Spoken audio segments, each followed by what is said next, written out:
ઓમ નમો નારાયણ, સીતારામ, જય માતાજી.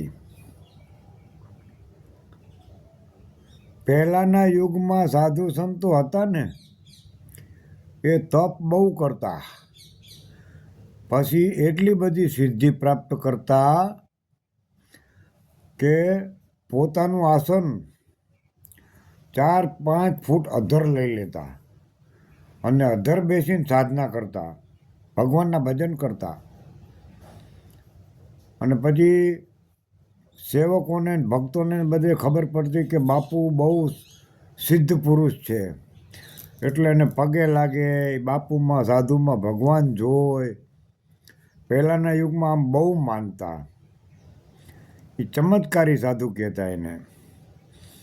હવે અત્યારના યુગમાં જો કોઈક સાધુ આવી રીતે સિદ્ધિ પ્રાપ્ત કરે અને આસન અધર લે ને તો પબ્લિક ભડકે, એ ના જવાય, બાપુ મેલી વિદ્યાવાળા છે, નજરબંધી કરે, એની પાસે જવાય નહીં, આપણાને કાંઈક કરી નાખે.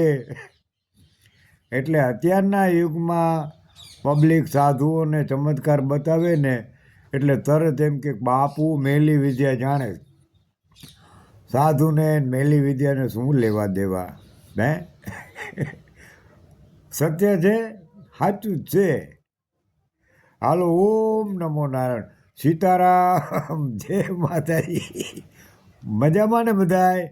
બસ ખુશ રહો, આનંદમાં રહો. આવો અવસર વારે વારે આવતો નથી. ઓમ નમો નારાયણ.